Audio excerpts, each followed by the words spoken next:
stronger in the face of Indian atrocities. Through their supreme sacrifices, Kashmiris have made it crystal clear that Jammu and Kashmir is not the so-called integral part of India. It never was, it never will be. Ladies and gentlemen, today the world is witnessing rise of ultra-nationalism, racism, fascism, religious hatred and intolerance in India in the garb of Hindutva supremacist ideology championed by the RSS-inspired BJP government, which has been using violence to achieve its illegitimate objectives. The Hindutva ideology is not only a threat to the Kashmiris, but to India's own nationals as well, particularly Muslims. Targeted attacks and discriminatory measures against Muslims are rampant in the BJP's India, ranging from policies of systematically disenfranchising Muslims to physical assaults and other anti-Muslim actions under the bogey of love jihad and corona jihad, designed to demonize, dispossess and further marginalize the Muslims. Ladies and gentlemen, Pakistan continues to expose the horrific atrocities perpetrated by Indian occupation forces. The Jammu and Kashmir dispute has become the headline news. I cannot think of a time when the issue of Jammu and Kashmir was internationalized on this scale before. Several credible reports from human rights organizations and media outlets have already censured India on its ongoing military siege, clampdown on communications, media blackout, and the use of other measures to perpetuate its illegal occupation. On the diplomatic front, India is facing humiliation after humiliation internationally following its illegal and unilateral actions in Jammu and Kashmir. Since August 5th, 2019, 3 meetings of the UN Security Council have been held to deliberate on the Jammu and Kashmir dispute, which is a categorical rebuttal of India's fictitious claim of the dispute being an internal matter. In addition, a number of parliaments, including the European Union, UK and the US Congress, have reviewed the situation in the illegally occupied Jammu and Kashmir on different occasions. In a recently held debate at the British Parliament on the political situation in Jammu and Kashmir, the British parliamentarians have called out the BJP government for its ongoing brutal and systematic violence against innocent Kashmiris. The increasing international denunciation of India's brutal campaign is indeed a step in the right direction. However, there is still a lot to be done that will help pave the way for early resolution of the Jammu and Kashmir dispute, which is a prerequisite for durable peace and stability in South Asia. Ladies and gentlemen, the unflinching belief of the Kashmiri people in their just struggle for freedom from Indian occupation fills our hearts with great pride. Their resilience in the face of unspeakable atrocities being perpetuated by Indian occupation forces is remarkable. On its part, Pakistan's ultimate objective remains the resolution of the Jammu and Kashmir dispute as per the wishes of the Kashmiri people and relevant resolutions of the UN Security Council through a free and impartial plebiscite under the UN auspices. The people and government of Pakistan remain committed to extend full support to the just cause of Kashmiris' right to self-determination. We will not let anyone take away Kashmir from Kashmiris. This cause and the struggle is just, sacred and non-negotiable. The Kashmiri spirit will ultimately triumph, inshallah. I thank you. I just want to add to this, we keep talking about Kashmir and we keep addressing international at different forums. But in my view, I think our strategy should somewhat change. It should be more focused on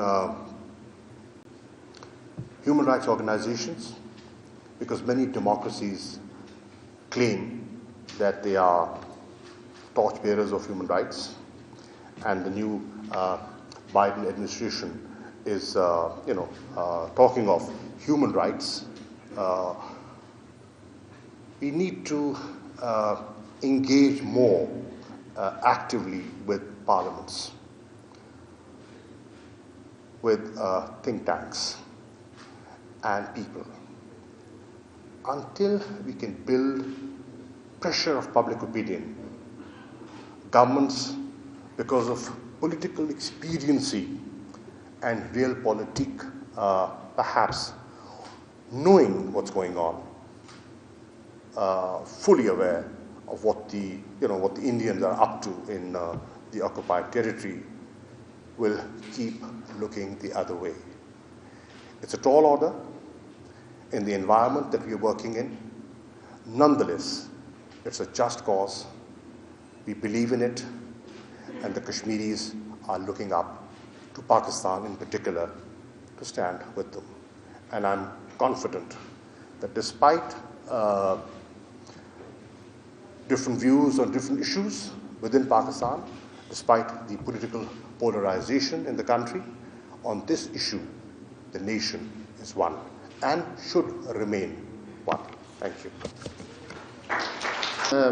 Thank you very much, Ambassador Saab. Thank you to IRS. I apologize, I misunderstood the time, so I hope I am not late. I'll be very, very brief and just lay out for you. The Foreign Minister has spoken, and I apologize. I didn't realize that you were starting earlier than I thought. But let me just begin by saying that all of us should remember the 5th of February for one reason and one reason alone. We call it the Solidarity Day, but really it is saluting the resistance of the Kashmiris.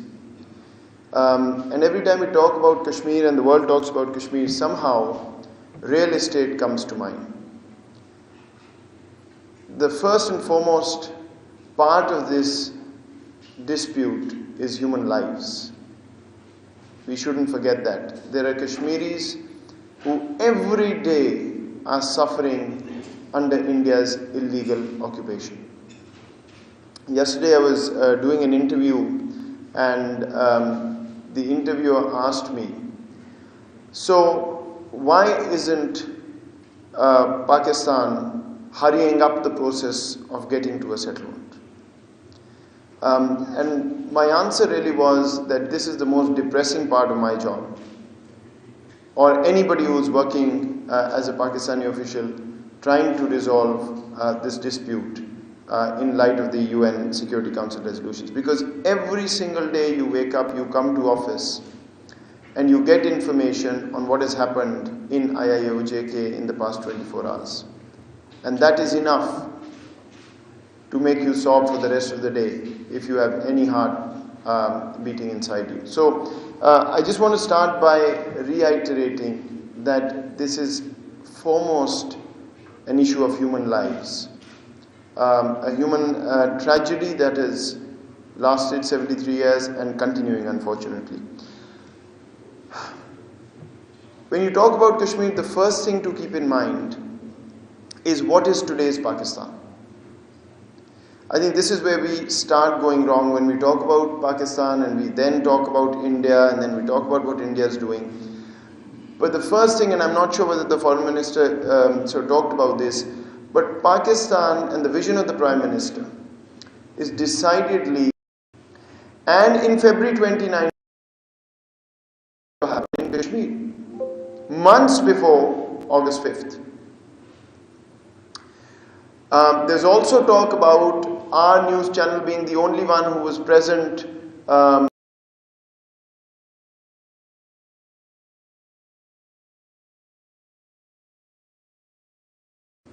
I'm talking to you about Pakistan, economic security and peace, and here is an India that is moving in the direction that all of us know and talk about every day.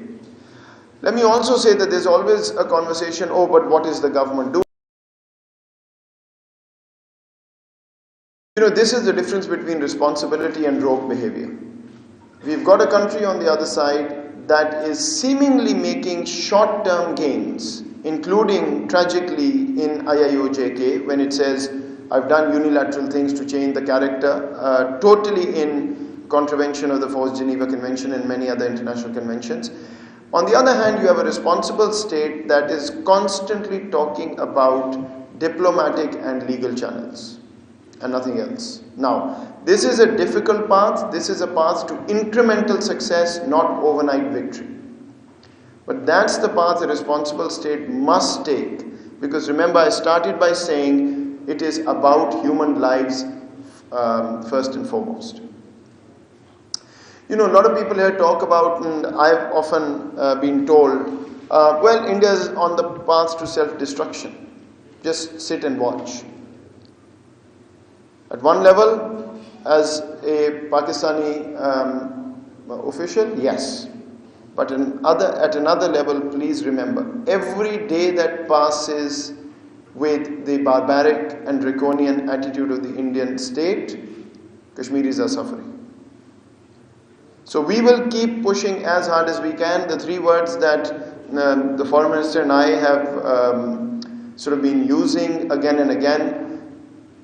Our approach to the world is unapologetic, no matter what. This is not going to be like the past where we are worried about what the other side will say if we speak the truth. The evidence is in the dossier that we put out, and we will continue to do these kind of things to call India out. Didn't used to happen before. We have to be proactive. There is no time in this fluid world to be reactive and wait for what comes from the other side. But we also have to be totally pragmatic. We can't be emotive, because our enemy wants us to be emotive, make mistakes, and cash in on that. We've already seen the kind of tentacles the enemy has. EU Disinfo Lab, I think unearths and exposes every single part of it, even though that's just the tip of the iceberg. That's what we're dealing with. So we must have patience, but the goal is clear, the direction is clear, and that is the right to self-determination of the Kashmiris, enshrined in international law, not by Pakistan, by the UN, whose responsibility it is to make this happen. Let me also say a couple of other things before I close. One, why isn't the world responding the way we want the world to respond? So the first thing is, yes, the world is not responding. I am at least not one of those who will say, no, everything is... No, we are not getting the response any just world would give to the kind of draconian measures and barbaric policies that India has followed in IIOJK. We all know mercantilist interests, we all know India counterweight to China, etc. But I do want to point to you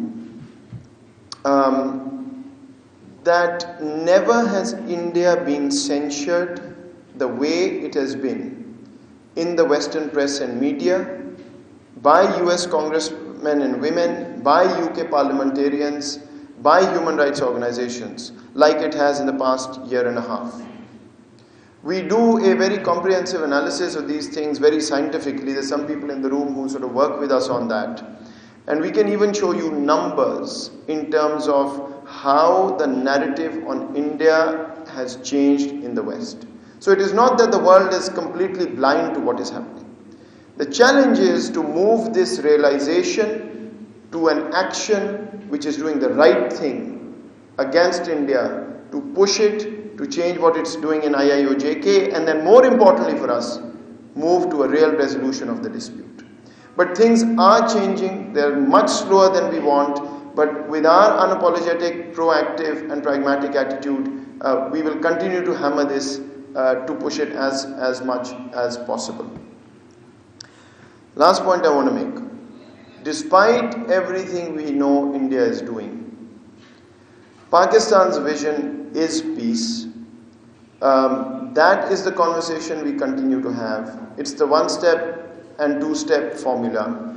And we still stand for peace. Despite everything else, there is a way forward. There has to be a way forward.